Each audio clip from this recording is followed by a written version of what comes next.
Se van a clasificar, bueno, para cuando tenemos una quemadura por cáusticos, vamos a observarla directamente con el microscopio. No puedes saber qué tan quemado está el esófago solamente porque te diga, no sé, tomé cloro y tú sepas que no se quemó la mucosa. No, esta fuerza necesita una endoscopia para ver el grado de afección que tiene una persona. Tenemos que el grado 0 es normal, o sea, que no hay nada. En el grado 1 hay un edema que es difuso y va a haber hiperemia. En el grado 2 ya van a aparecer las úlceras, que dependiendo si son superficiales o profundas, los podemos clasificar en 2A o 2B. En el grado 3 aparece ya la necrosis, que si es una necrosis focal, pues es grado 3A, y una necrosis extensa va a ser un grado 3B. En el grado 4, que ya es muy grave, va a haber una perforación. Los factores de riesgo son principalmente afecta a niños de 1 a 5 años. Esto por la ingesta accidental. Aquí lo que pasa es que este grupo de edad pues, no sabe leer qué es cloro, no sabe leer qué es sosa, ni nada de eso. Entonces lo que van a hacer es encontrar una botella y pueden ingerir ese líquido sin saber qué es. El otro es la intento suicida. Esto se da en prisiones o la gente que tiene intención de suicidarse por depresión, etc. ¿Y en los estúpidos? ¿Qué? ¿Cómo se van a suicidar tomando un ácido? Pendejos son. Lo único que van a hacer es desgraciarse toda la garganta del esófago y van a seguir viviendo. Nada más que ahora con mayor problema que antes. Porque esto no los mata. Pero sí les hace una vida terrible, ¿verdad? Van a pasar un periodo de quemadura espantoso. Es que si quieren ustedes suicidar, no hagan esta burrada. Porque además nos cobran la dicha antes a nosotros. Tenemos que hacer una transposición de colon, hacer un tubo gástrico para sustituir ese esófago que ya no sirve, está quemado. Entonces, todo lo podemos hacer, porque chingones. Pero no abusen. Hay gente que no es la forma de suicidarse. Ninguna forma es la correcta para suicidarse.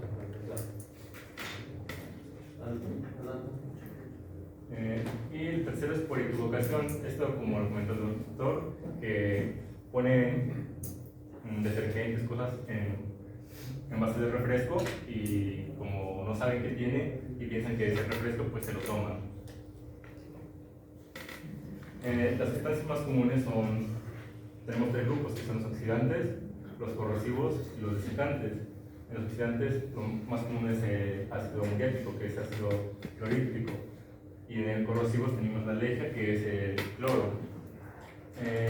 Como pueden ver, la mayoría son cosas que se utilizan para limpieza, entonces todo el mundo en su casa tiene de estos y es muy común que se puedan ingerir. Y ahí les faltó poner la Easy Off. ¿Sí conocen la Easy Off? No. A ver, levante la mano, ¿quién sí lo conoce? Nunca han ayudado a sus carnes y madres a hacer una estufa. Ah, Sosa Caustica. Esa le llaman Sosa. Sosa En mi Caustica. Sosa, en mi Sosa. En mi casa le dicen Sosa. ¿Cómo? Sosa. Eso es la cáustica. Es un alcalino muy fuerte. Entonces, el Easy Off es marca. Son botecitos amarillos de plástico que traen incluso como una brochita. Pero esto es como extremadamente peligroso, ¿verdad? Bueno, una quemadura va a producir pues, la erosión de la mucosa. Entonces lo que tenemos que identificar en esto es primero qué lo causa. No es lo mismo una quemadura por un alcalino que un ácido. Lo siguiente es la concentración. Lo que les dije del alcohol, no es lo mismo tomar alcohol al 12% que tomar alcohol al 98%. El 12% pues se lo toma cada 8 días. El de 98 es para heridas y entonces pues la concentración va a influir mucho en la quemadura y el grado de quemadura.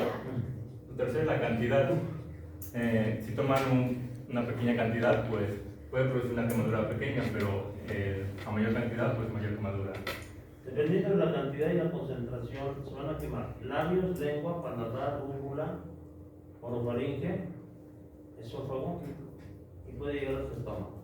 ¿Sí? No siempre se quema el estómago, pero sí la boca de inicio se quema la úvula, la lengua, la orofaringe y parte del estómago. El cuarto va a ser el estado físico de la sustancia. Esto puede ser que si es líquido, pues, pasa rápido y posiblemente una quemadura leve. Pero si es un gel, pues, va a tardar más, entonces va a provocar más quemadura. También hay polvos, hay gránulos que pueden provocar quemaduras. Y el quinto sería el tiempo de exposición. Si la mucosa estuvo muy expuesta a la sustancia por su estado físico o por su cantidad, pues el daño va a ser peor. Tenemos que las quemaduras por tóxicos van a tener tres fases. La primera es la necrosis. Esto va a ser cuando se ingiere la sustancia, va a producir una necrosis por liquefacción o por coagulación. La liquefacción va a ser por alcalinos y la coagulación va a ser por ácidos. La necrosis puede ser superficial o puede ser en todas las capas. Cuando es en todas las capas, tenemos que ya hay una perforación. Como tenemos una quemadura, dejamos expuestas a las capas más profundas y estas pueden ser colonizadas por bacterias. Entonces aquí pueden llegar bacterias, al igual pueden llegar neutrófilos que van a provocar una inflamación en la mucosa. Aproximadamente del segundo y quinto día puede haber una trombosis vascular, la respuesta inflamatoria se puede intensificar y la capa necrótica va a producir una escara que después se va a desprender. Bueno, a ver, esto más o menos, ¿qué fase dirían que es? ¿Cómo lo clasificarían? ¿En qué fase está? Necrosis. ¿Y es una necrosis superficial o profunda? Superficial. En la segunda fase, la de reparación, en esta empieza a partir del quinto día, donde se empieza a producir tejido de granulación. A partir de la segunda semana empiezan los depósitos de colágeno, que esto va a ser importante porque puede ser un daño secundario a la quemadura, porque va a producir una zona de estenosis, que eso es lo que hace la tercera fase. La colágena se va a contraer de forma circunferencial y longitudinal y producirá eso, estenosis, que se puede reparar o no, se va dependiendo de la quemadura. Bueno, los síntomas van a ser los siguientes. En la primera fase, dependiendo del grado de lesión, puede tener dolor en la cavidad bucal o orofaringe, puede tener disfagia, hemorragia, afagia, dolor torácico, náuseas, vómito y hematemesis. Si tiene ya disfonia, estridor, disnea y enfisema, podemos pensar que hay una perforación o un compromiso de la vía aérea. En la segunda fase, que va de los 7 a los 14 días, en este tiempo ya vemos que se está reparando el tejido. En este tiempo no va a haber una sintomatología como tal, pero posteriormente va a aparecer otra vez la disfagia. Esto a causa de las zonas de estenosis. Esta, ¿de dónde lo sacaste? De Fundamentos de Gastroenterología. ¿Perdón? Del libro de Fundamentos de Gastroenterología. De Federico Roche. Siempre que pongan cosas así concretas, hasta abajo hay que poner la referencia bibliográfica. ¿Vale? En la galería. Y los signos de desnutrición. Esto es porque como hay zonas de estenosis, va a ser difícil que pueda tragar, entonces lo que va a producir es que pierda como las ganas de comer y por eso va a tener signos de desnutrición. El diagnóstico, como les dije, no puedes ver la lesión solamente sabiendo que tomó, tienes que hacer una endoscopía. En este vas a localizar, no está localizado si solamente la cavidad bucal, la faringe, el esófago o si llegó hasta el estómago. Su extensión y su profundidad, cuántas capas perforó, si perforó nada más la mucosa, si perforó las 4 capas del esófago. Y en esto también aprovechas para hacer el pronóstico y el tratamiento, que es como ya les dije, las fases, si tiene una fase 3, pues más o menos el tratamiento, bueno, se lo voy a explicar más adelante el tratamiento. ¿Quieren que se prenda una luz para los que están tomando nota? Sí, Y como ya dice el doctor, entonces, Acuérdense que todos ustedes van a recibir los trabajos de todos. Aparte, supongo que ya vinieron por lo menos leído de una sola vez por lo menos el tema. Acuérdense que la clave está en leer el tema antes de la exposición. Ya con la exposición se aclaran muchas cosas.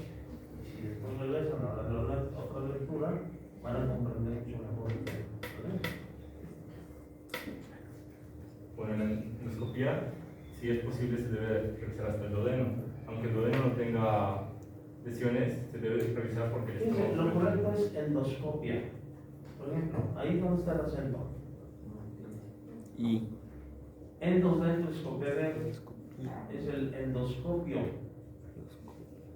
Yo no veo por qué al agregarle la A en lugar de la O cambia y se le pone acento, endoscopía. Entonces, endoscopia. Y lo vamos a escuchar en ponentes, y lo vamos a escuchar en todo el mundo, que es endoscopía. Pero ustedes vayan a leer un libro, y los libros dicen endoscopia. Aunque algunos ya están sacando endoscopía. Ya se está aceptando la palabra endoscopía. Pero si usan endoscopia, hablarán mejor de ustedes. Ya también se acepta endoscopía, pero es el endoscopio. Es la endoscopia. Endos de endoscopia, ver dentro del esófago. Endoscopia esofágica. Adelante. Bueno, las pruebas de diagnóstico, la principal es la endoscopía, pero también se pueden apoyar en una radiografía, esto para ver más o menos. Aquí, por ejemplo, no se dice radiografía, aquí sí es radiografía. Adelante. La radiografía, a ver, si tiene el tubo, en una radiografía no van a ver las lesiones, pero lo que sí van a ver son si hay una perforación. Aquí, por ejemplo, se ve una hemorragia. Eso nos sirve más para ver si hay una complicación, igual lo mismo con la tomografía axial y el ultrasonido endoscópico. Para el tratamiento se debe evitar producir el vómito. Si un paciente A ver, aquí hay llega un aspecto importante. ¿Cuándo se va a realizar el estudio endoscópico?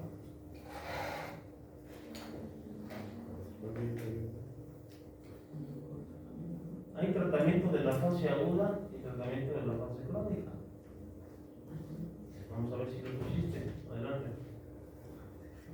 bueno, como están, evitar producir vómito y el paso de sondas a ciegas. También está no administrar un antídoto, esto porque normalmente la quemadura produce, el cáustico produce una quemadura instantánea y poner un antídoto puede hacer que reaccionen estos dos y eliminen más la mucosa. Para las quemaduras de segundo y tercer grado se va a utilizar corticosteroides y antibiótico. Los corticosteroides y el antibiótico, ¿para qué es? El corticosteroide es para que no se produzca las zonas de granulación y el colágeno, esto para evitar la estenosis, con el antibiótico para evitar que se infecte. También se debe suspender la ingesta vía oral, solamente va a ser por sonda nasogástrica, o en caso de estenosis va a ser parenteral. Y en el caso de el grado 3B y el grado 4, se deben tratar primero las complicaciones. Entonces, lo anterior. Aquí es importante mencionar la importancia que tiene no meter sondas a ciegas. Porque pueden perforar, recuerden que está dañada la mucosa, pero no sabemos qué tanto está dañada. Por esa razón, el estudio endoscópico tampoco debe realizarse en un tiempo determinado. Yo creo que Debe de ser en las primeras 6 horas, ¿no? No antes. ¿Perdón? La endoscopia debe de ser en menos de 6 horas, ¿no? ¿Sí? No después, porque después ya hay cicatriz, hay costra y se puede perforar el esófago. Pero es importante. Las ondas no hay que meter así, porque se pica y se perfora el esófago. Los corticosteroides ya está demostrado que no sirven para un caramba, no sirven para nada. ¿Sí? También sacaste el Federico Ross. Bueno, el uso de antibióticos, vale, pero los corticoides están demostrado que no sirven para nada. Adelante. Obviamente va a estar en ayuno el paciente, no puede comer. Y bueno, ya el tratamiento va a ser para el tercer grado B y el cuarto grado. Se tratan primero las complicaciones si es que existen y se debe poner un catéter central para nutrición parenteral total. Es esofagostomía, no es no comer, ¿vale? Y un catéter central, nutrición parenteral, ok. Entonces, como el paciente está quemado el esófago, no puede comer. Dependiendo de la gravedad de la quemadura a nivel orofaringio, en donde se pudo haber quemado incluso hasta la glotis, a veces hay que realizar una traqueostomía para que no, el edema no vaya a cerrar y entonces el paciente conduzca un respiratorio. Pero hay que alimentarlo. Entonces hay que hacer desde una esofagostomía que consiste en realizar una apertura en el esófago y por ahí alimentarlo, o meter una sonda en el estómago para que por ahí se nutra el paciente. La otra es alimentación parenteral a través de glucosa, proteínas, lípidos, alimentación especial por la vena. Se puede mantener el paciente en tanto mejores condiciones generales y puede alimentarse de otra forma. Si se puede realizar una gastrostomía, pues es mejor. La alimentación parenteral es buena, pero tiene sus complicaciones. En cambio, la sonda colocada en el estómago va a recibirles dieta licuada completa y no hay problema. Salvo que el estómago también esté quemado, pues ya son situaciones que modifican el tratamiento. Entonces recurrimos a la nutrición parenteral. Y ahora pasamos al siguiente tema, que son cuerpos extraños. Un cuerpo extraño va a ser un objeto que ¿Qué vamos a hacer cuando el esófago está quemado? Si el estómago ya está quemado, o sea, ya no sirve, fue tanta la cantidad de ácido, tanta concentración, que ya se estenosó totalmente el esófago, ya no sirve. Entonces, habrá que quitarlo y podemos hacer una transposición de colon. El colon derecho, el área que corresponde al sitio donde está el apéndice, es la que se va a subir. Se hace un túnel retroesternal y se sube para anastomosarse hasta arriba. ¿Sí? Entonces, el colon derecho se anastomosa al estómago para que de esta manera el colon derecho sirva como el esófago, como el tubo del estómago. Y entonces los alimentos caen al estómago y sigue el trayecto normal. Esa es una forma. La otra es la curvatura mayor del estómago. La podemos sacar, girarlo y subirlo. Es un tubo que sale del estómago y se anastomosa también hasta arriba. Entonces ya tenemos un esófago creado. No es como el esófago normal, pero pues de tener mal aliento, no tenerlo, mejor tener mal aliento, ¿no? Así es que son situaciones que son difíciles, sobre todo para el paciente, y que hay que insistir en los hogares que tengan cuidado con estos productos de limpieza, porque si hay niños, hay los niños, cuidado, es un peligro. Todos se llevan a la boca. No, ahí está uno. Bueno, un objeto extraño va a ser un objeto ajeno al cuerpo que al ser deglutido se quedará atorado en una porción del tubo digestivo.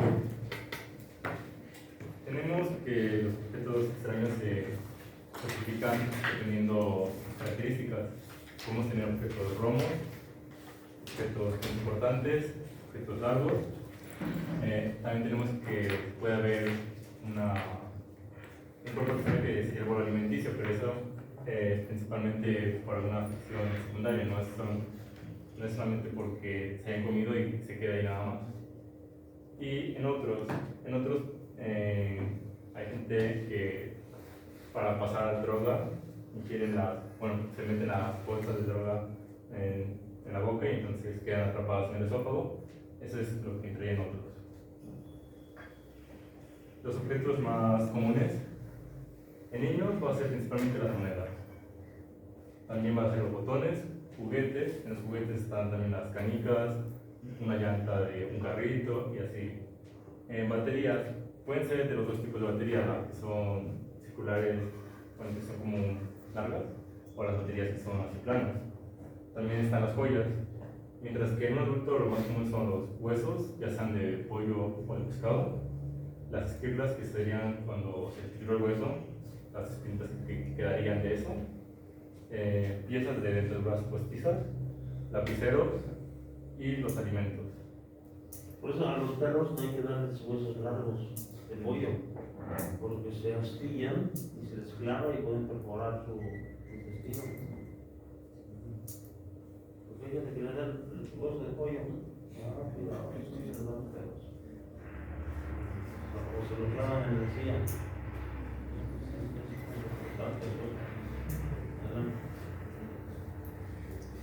Ahí faltó cepillo de dientes, Baterías. Tenedores, amadores, clavos, cantidad de cosas. Las tachuelas de los tomateros. Bueno, las personas que Canicas. van a ser hospitalizadas, tenemos otra vez a los niños, esta vez desde los 6 meses a los 5 años, a 6 años, pacientes psiquiátricos por la misma causa que quieren provocarse la muerte y, o hacerse daño si se meten objetos a la boca, los privados de libertad porque se quieren suicidar, los adultos mayores, principalmente los que tienen prótesis, porque alguna pieza se puede despegar y queda atrapado. Y aquí están dos oficios de los más comunes, que son los carpinteros y las costureras. ¿Esto por qué? Porque los carpinteros agarran y cuando están clavando se ponen un clavo en la boca y se les puede pasar, igual que las costureras con los alfileres y las agujas. Tenemos que el 80% de los objetos van a pasar de una forma espontánea. Quiere decir que no van a quedar atorados en el esófago, mientras que un 20% van a requerir un procedimiento. ¿Dónde pueden quedar atorados? Son principalmente las zonas de estrechamiento.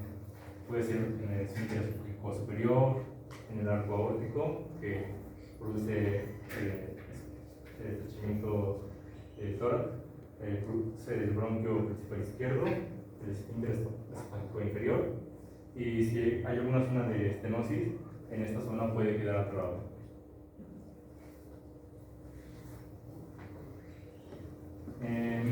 Para su diagnóstico, pues lo principal es, tu paciente te va a decir, sentí que después de comer me quedó como que algo atorado o siento algo como en la garganta.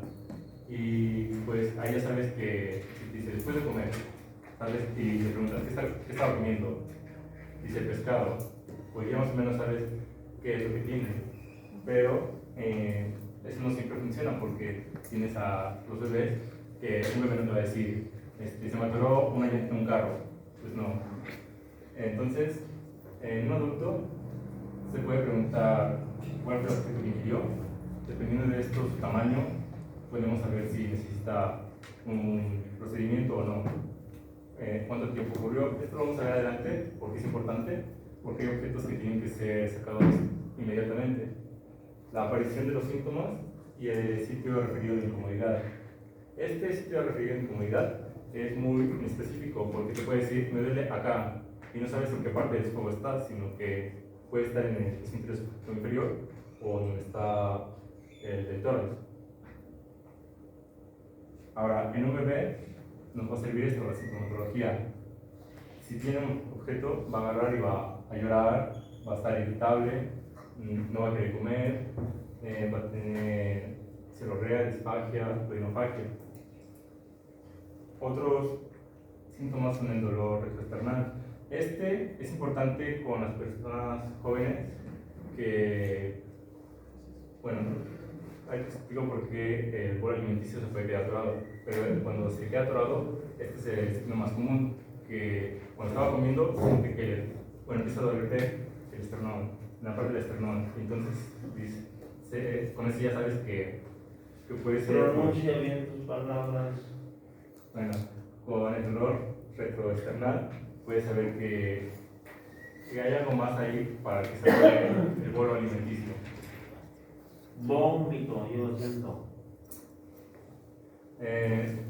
Bueno, también va a tener la sensación de cuerpo extraño, las arcadas o vómito, la incapacidad de tragar líquidos. Y aquí tenemos dos síntomas importantes. La hiperventilación. Si tiene hiperventilación, es que hay una obstrucción esofágica completa, mientras que el estridor y el asma. Lo más importante, primero, ¿qué estabas haciendo? Estaba comiendo, tenía yo clavos porque estaba yo trabajando, tenía un seguro en la boca. O sea, preguntar qué estaba haciendo la persona. Si es un niño, estaba jugando, ¿con qué estaba jugando? Pues que con canicas, cochecitos, cositas chiquitas. Bueno, pues ya vamos orientándonos sobre el problema. A ver, adelante. Bueno, estos últimos dos, el primer hiperventilación va a ser cuando hay una obstrucción esofágica completa, y el estridor, asma o tos, cuando hay un compromiso de la vía aérea. Acuérdense que estamos viendo cuerpos extraños en el esófago, porque aparte hay en la vía aérea, ¿sí?, que representan una urgencia. Hay niños que sienten alcancías y se traen una moneda y se van al esófago y ahí se atoran, como más adelante. Pero hay niños que se atoran la vía aérea, un compromiso ventilatorio, logra pasar algo a uno de los bronquios y empieza con dificultad respiratoria. La exploración física, datos que se pueden encontrar si hay una perforación, va a ser un aumento del volumen del cuello, estridor, dificultad respiratoria, esto si se compromete la vía aérea, y en caso de que se comprometa la porción abdominal del esófago, puede haber fiebre y dolor abdominal. Bueno, en el imagen se observa que hay un alfiler, algo que encontré que en una radiografía, pues normalmente si el objeto está como en una vista coronal, se encuentra en el esófago, y si está como una vista sagital, puede estar en la tráquea. Las pruebas diagnósticas van a ser la radiografía simple.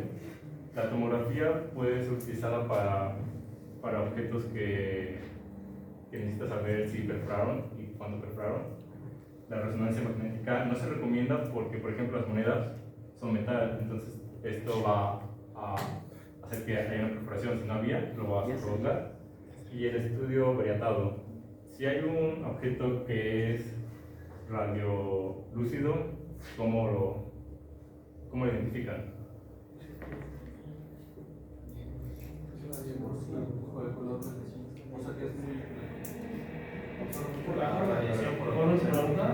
Si hay un objeto radiolúcido, si hay un objeto radiolúcido, ¿cómo lo identifican? O sea, ¿qué prueba mandarían? Radiolúcido quiere decir que no se ve a los rayos X. Radiopaco, que sí se ve. Entonces pregunta, en caso de ser un objeto radiolúcido, que no se ve a los rayos X, ¿cómo lo harían para visualizarlo? ¿Sí? Endoscopia. ¿Tu pregunta? Sí. Un endoscopio. Sí, algo que pensarían sería, si mando a hacer rayos X, puedo utilizar un estudio variatado, pero para contrastar con el objeto. Pero el estudio variatado se ha demostrado que puede complicar más que ayudar, porque puede ingerir, bueno, pasar al pulmón y provocar una neumonitis. Dentro de su diagnóstico diferencial tenemos que Entonces, ¿qué se hace?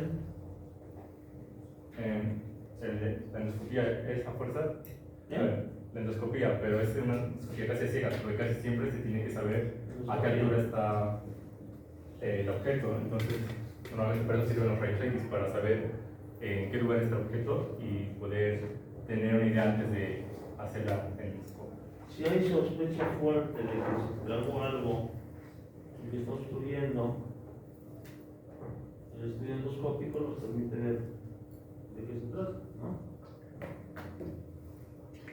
Ahora, hay que identificar igual si el objeto, si era un objeto que no estaba tan grande y quedó atrapado, puede haber distintos factores que igual pueden hacer que ese objeto quedó ahí. Algunos de ellos son las tumoraciones, estenosis, los divertículos esofágicos y los trastornos motores como la galaxia y el espasmo esofágico. Otro es la esofagititis eosinofílica. ¿Ahí sabe a qué se refiere esto? Acá hay presencia de eosinófilos en la lámina propia de la mucosa. ¿Y por qué hay eosinófilos? ¿En qué momento están los parásitos? Parásitos. ¿Parásitos? ¿Y otra cosa? Alergia. Alergia. ¿Cuál es tu pregunta? ¿Por qué? O sea, ¿a qué se refiere a esofagititis eosinofílica? Habla bien, pronuncia bien. Tienes que hacer mucho ejercicio. ¿Cómo te llamas? Fernando. Fernando. De muchos ejercicios en tu casa, ¿sí? ¿Qué te dijo tu compañero? Bueno, les pregunté por qué están eosinófilos y él me dijo que... Pronuncia bien tus palabras. Le pregunté por qué estaban incrementados los eosinófilos o por qué hay eosinófilos en la mucosa. Y él me dijo que... ¿Por qué están incrementados? No, ¿por qué estaban en la mucosa? O sea, ¿por qué hay una esofagitis eosinofílica? Y él me dijo que los eosinófilos pueden estar por parásitos, pero aquí en este caso que los eosinófilos son por un tipo alergia. Que cuando pasa el alimento, esto va a provocar que se inflamen los esófagos y cuando se cierra, y eso puede provocar que se quede atorado el cuerpo ahí.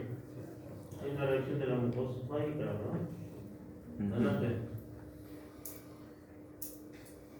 Bueno, en el tratamiento tenemos primero que hay que evaluar la vía aérea. Eso es lo primero que se debe hacer. Independientemente del objeto, se debe evaluar que no se haya ido a la vía Acuérdense aérea. ustedes cuando veamos primeros auxilios. ¿Están tocando conmigo? No. Ah, no.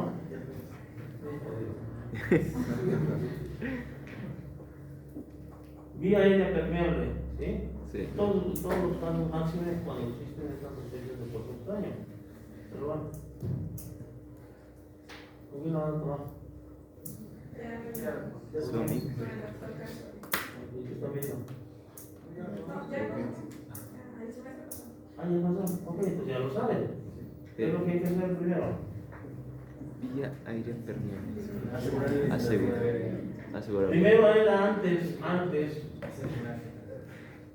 el ABC, vía aérea permeable, B ventilación, C circulación, D neurológico,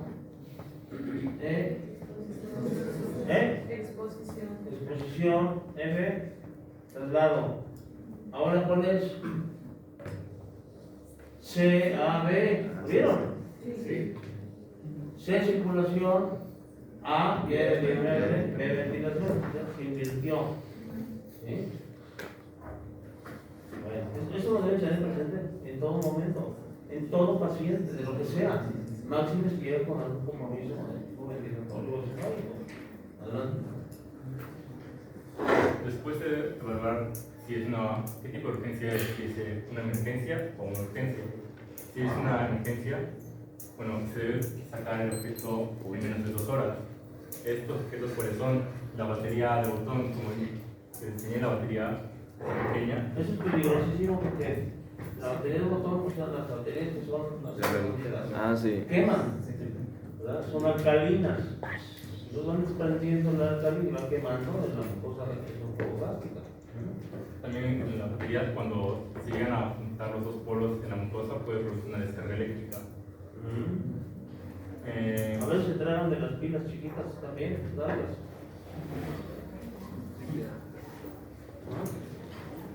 Otra Bueno, cosa. ahí la dejamos.